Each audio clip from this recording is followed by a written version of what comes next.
Good morning and नमस्कार दोस्तों, स्वागत है आप सभी का आपके अपने YouTube channel GK search engine पर। आज है 25 अक्टूबर और 25 अक्टूबर से रिलेटेड राजस्थान करंट अफेयर्स के जितने भी इम्पोर्टेंट क्वेश्चन हैं सभी हम इस वीडियो में डिस्कस करने वाले हैं। तो पूरा वीडियो बहुत ध्यान से देखना और वीडियो के एंड में मैं आपसे क्वेश्चन पूछूंगा जिसका आंसर आपको कमेंट बॉक्स में देना है। कल के वीडियो में मैंने आपसे क्वेश्चन पूछा था जो था हाल ही में किस राज्य के आर्थिक और सांख्यिकी निदेशालय को साल 2022 के डिजिटल ट्रांसफॉर्मेशन राष्ट्रीय पुरस्कार से सम्मानित किया गया था।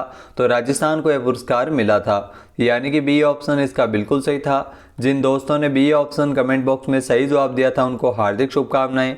21 अक्टूबर 2022 को भारत सरकार के डिजिटल इंडिया मिशन के तहत CII राजस्थान और Tata communication centre for digital transformation द्वारा नई दिल्ली में आयोजित किए गए समारोह के दौरान राजस्थान के आर्थिक एवं सांख्यिकी निदेशालय को साल 2022 के डिजिटल ट्रांसफॉर्मेशन राष्ट्रीय पुरस्कार से नवाजा गया था।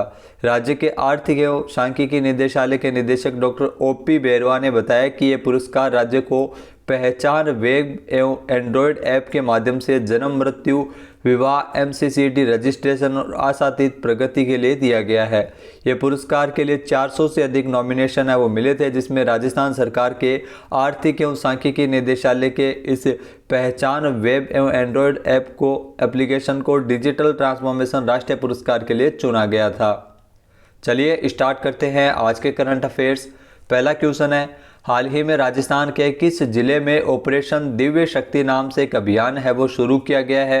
तो राजस्थान के डूंगरपुर में ऑपरेशन दिव्य शक्ति नामक एक अभियान की शुरुआत की गई है, यानी कि बी ऑप्शन इसका बिल्कुल सही है। आइए जानते हैं इंपॉर्टेंट फैक्ट्स। तो आदिवासी इलाकों में महिलाओं, बच्चियों संबंधी अपराध एवं बालिकाओं की तस्करी और गायब होने जैसी स्थिति अक्सर सामने आती रहती है, लेकिन अब डूंगरपुर में इस तरह से कुछ नवाचार किए जा रहे हैं कि आने वाले समय में स्थितियां बदल सकती है।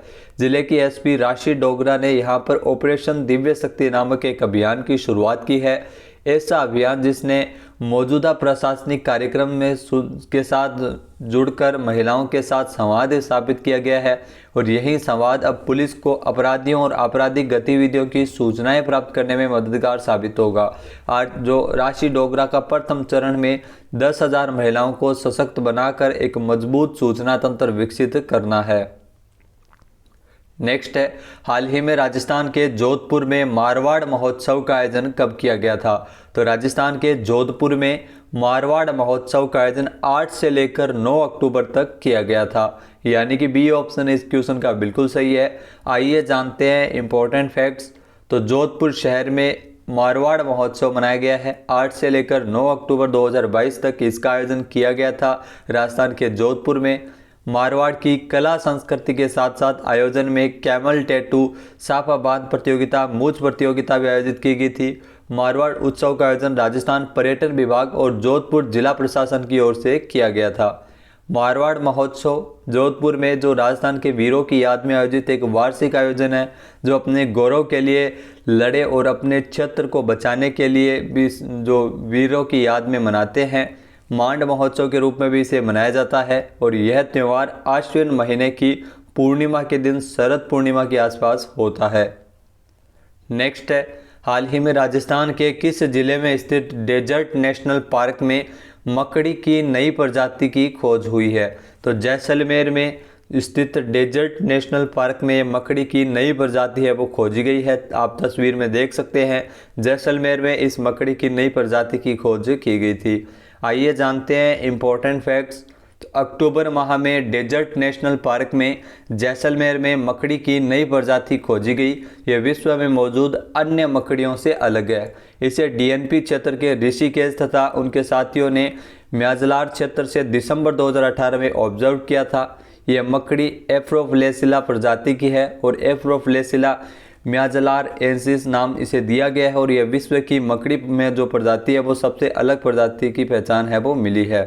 इसी प्रजाति की एक मकड़ी को केरल के वायनाड वाइल्ड लाइफ सेंचुरी से जुलाई 2015 में ऑब्जर्व किया गया था।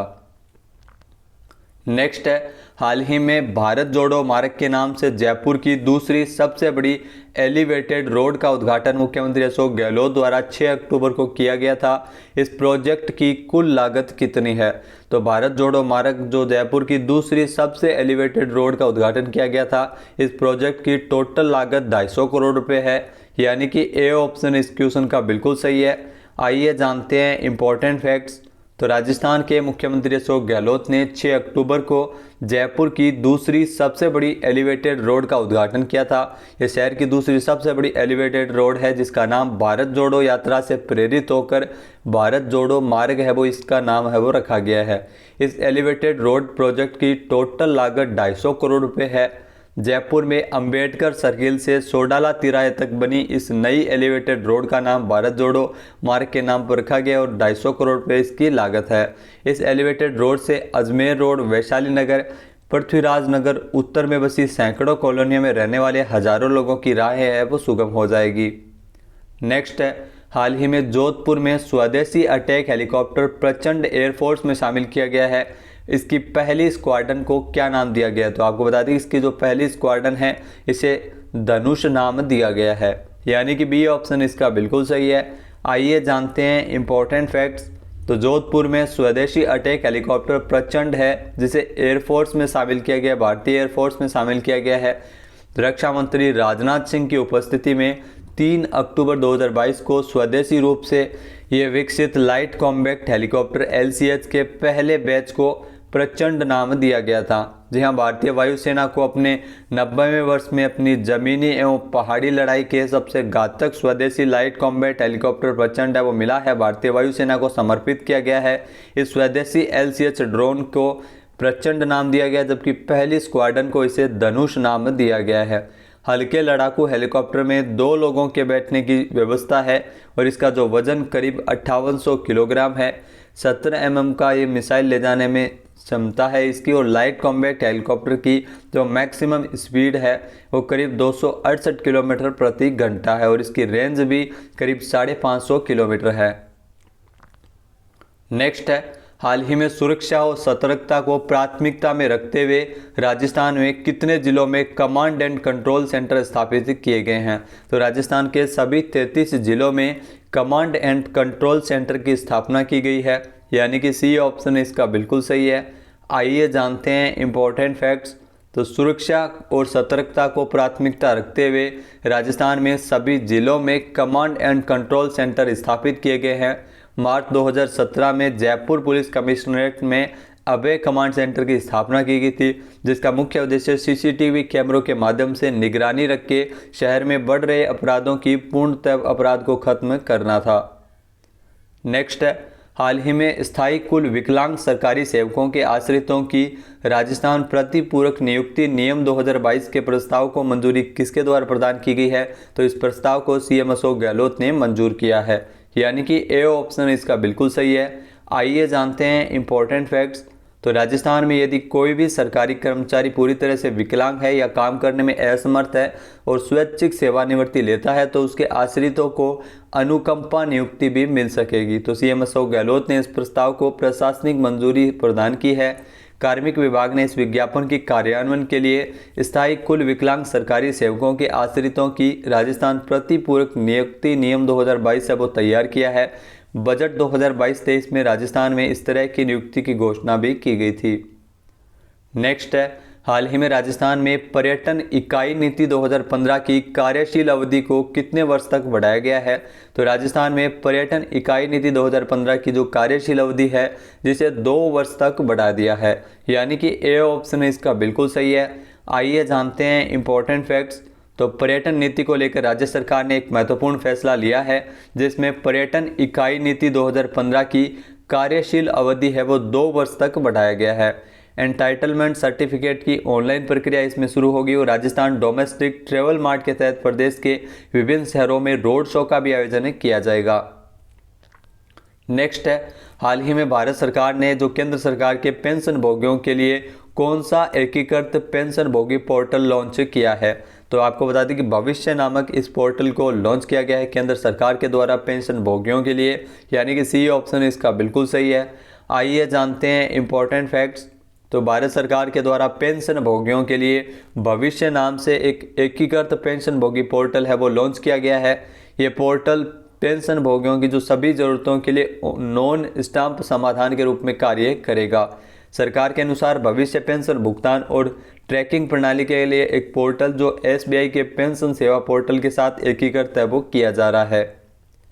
नेक्स्ट क्वेश्चन है, हाल ही में नए महालेखा नियंत्रक के रूप में किसे नियुक्त किया गया है? तो नए महालेखा नियंत्रक के रूप में भारती दास को नियुक्त किया गया है। जो आप तस्वीर में देख रहे हैं ये भारत में नए महालेखा नियंत्रक है वो बने हैं, यानी कि ए ऑप्शन इसका बिल्कुल सही है। आइए जानते हैं इंपॉर्टेंट फैक्ट्स। तो केंद्र सरकार के द्वारा जो वित्त मंत्रालय के व्यय विभाग ने लेखा महानियंत्रक की नियुक्ति की है, जहां 1988 बैच के भारतीय सिविल सेवा के अधिकारी भारती दास को नए महालेखा नियंत्रक के रूप में नियुक्त किया गया है। इससे पहले जो प्रधान मुख्य लेखा नियंत्रक जो केंद्रीय प्रत्यक्ष एवं कर बोर्ड, विदेश मंत्रालय एवं गृह मंत्रालय में कई पदों पर ये कार्य कर चुकी है। वित्त मंत्रालय की 27वीं लेखा महानियंत्रक बनी है जो हाल ही में बनाई गई है। भारती दास को जो भारत सरकार के लेखांकन मामलों का प्रमुख सलाहकार होता है महालेखा नियंत्रक। आपको बता दें कि भारती दास ने दिल्ली विश्वविद्यालय के हिंदू कॉलेज से इतिहास में मास्टर्स की डिग्री पूरी की थी। केंद्र सरकार के जो वित्त मंत्रालय के व्यय विभाग ने लेखा महानियंत्रक की नियुक्ति है वो की है, यानी CGA बनी है। अब बात कर लेते हैं आज के हमारे क्विज की। तो आज का हमारा क्विज है, हाल ही में राजस्थान चर्म शिल्प कला विकास बोर्ड सहित कितने बोर्ड के गठन को मंजूरी CM अशोक गहलोत द्वारा प्रदान की गई है? कौन कौन से बोर्ड है उसका भी कमेंट बॉक्स में आपको जवाब देना है।